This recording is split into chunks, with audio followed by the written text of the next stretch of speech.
انہوں نے اینڈ تک بولا کہ ہم بھائی اپنے مفاد کے سر ٹرمپ نے بھی تو کہہ دیا نا کہ یہ دونوں طرف کھیل رہے تھے، میں ان پہ اعتماد نہیں کر سکتا.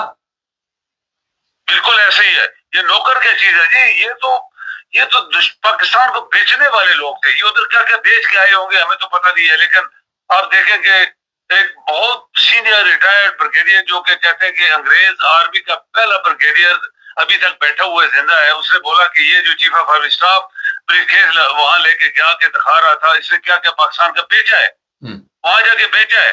اب آپ دیکھ لیں، تو جب اس طرح کے لوگ آپ کی قیادت ان کو دے دی جائے، چلو تم ملک چلاؤ، یعنی الیکٹڈ گورنمنٹ نہیں، ملک چلاؤ، اس میں سب چور چکر ڈاکو آ گئے، اس میں قاتل. اچھا یہ میں کیا اضافہ کر دوں اس میں، یہ جو آزاد کشمیر کے وزیر اعظم اور وہاں پہ پھڈا پڑا ہوا ہے، سنا وہ بھی لڑکیوں کے ریپ کرتا رہا ہے، اور جو بھی حرام خور جتنا بڑا ہوگا وہ ان کو ملے گا اس کام کے لیے. ایک بندہ بھی وہاں پہ آپ کو ایسا نہیں ملے گا جس کے اوپر کوئی الزام نہ ہو.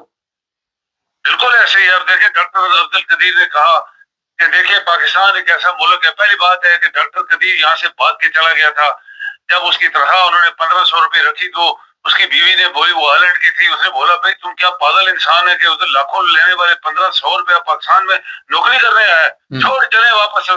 تو پھر بھی وہ دیکھے اس کے دل میں ایک محبت تھی پاکستان کی، میرے پاس کچھ مواد ہے، میں پاکستان کو کچھ دینا چاہتا ہوں. پھر بھی وہ بھاگنے کے لیے چلا گیا.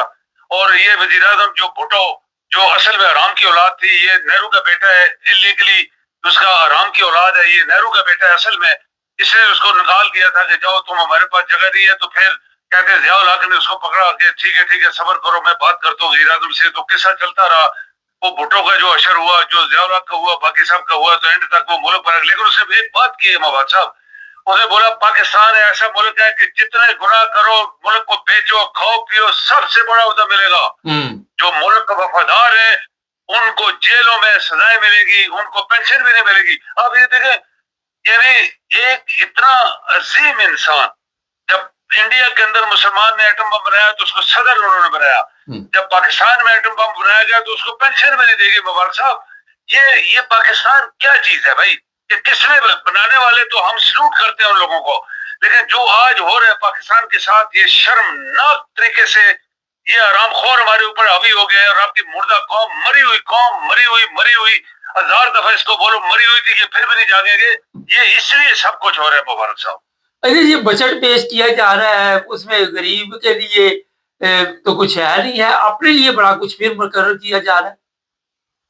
آپ دیکھیں کہ شرمناک طریقے سے پینشنر جو ساری زندگی جوانی اپنی تعلیم، اپنی جوانی، اپنی وقت بیچ کے دیتے گورنمنٹ کو پاکستان چلانے کے لیے، جب وہ گھر جاتے ہیں تو ان کی کوئی انکم نہیں ہوتی سوائے پینشن کے. ان کو 7%، یعنی اگر کسی کی 40,000 ہے تو 2,500 روپیہ. آج تو آپ کے 5 اسٹار ہوٹل میں 5,000 روپے کے وقت کھانا بھی نہیں دیتے وہ. تو آپ ان کی دیکھیں 10 لاکھ سے 25 لاکھ لے کے چلے گئے جو آرام خور ہے، جو لانتی ہیں، بڑے بڑے لانتی لوگ بیٹھے ہیں، وہ پاکستان کو بیچ کے کھا گئے ہیں. اور پینشنر کو اور تنخواہ دینے والوں کو تو پھر بھی کچھ نہ کچھ، کوئی فلاں لونز، میڈیکل لونز، یہ لونز، وہ لونز، مکان کا لونز، ملو کے ان کو شاید پیسے بہت ملتے ہوں گے. لیکن سب سے ستم ظریفی جو ہوئی ہے وہ پینشنر کے ساتھ ہوئی ہے. ان کو 7% منہ کے اوپر تماچا، بہت بڑا تماچا. کوئی بول نہیں رہا، اس میں بڑے بڑے لوگ ہیں. تو جب اس طرح کے لوگ، آپ کے دوسرے ملک کے لوگ آ کے IMF فیصلے کرے تمہارے ملک کے اوپر، تمہارے پاس ایک پیسہ نہیں ہے. جس نے پیسے دینے فیصلے تو اسی نے کرنے ہیں نا، جس نے ان کو پیسہ دینا اور پھر پوچھنا بھی نہیں کدھر گیا پیسہ، تو انہوں نے ملک کو کمزور کرنا ہے.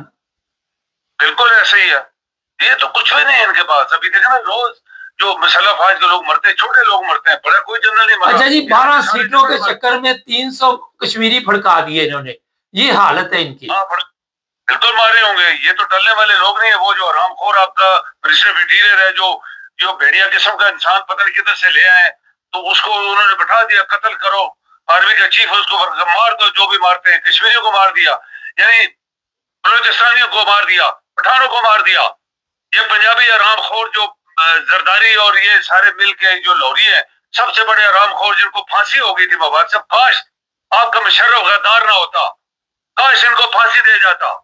تو کچھ پاکستان میں آرام خور چلے جاتے، جان چھوٹتی، لیکن وہ انہوں نے کیا، اپنے اپنی کرسی کے لیے لگے رہے، میری کرسی مضبوط ہو جائے۔ اس کو بھی جو اللہ نے سزا دی، مرنے سے پہلے دنیا میں کوئی بیماری نہیں تھی جو اس کو لگی، اور کسی اس کا جنازہ بھی کسی نے نہیں اس کا پڑھا۔ تو یہ سب چیزیں صرف پاکستان میں کیوں ہو رہی ہیں؟ جو اپنے آپ کو جعلی ایک فاسسٹ نام اسلامک ریپبلک کسی نے نہیں رکھا، پاکستان نے رکھا، جہاں دنیا کا ہر وہ کام ہو رہا ہے جو غریب ترین ملکوں میں بھی نہیں ہو رہا۔ جی بہت شکریہ سر۔ جی مہربانی۔ ناظرین، یہ ظلم جو لڑکی کے ساتھ ہوا، کوئی پہلا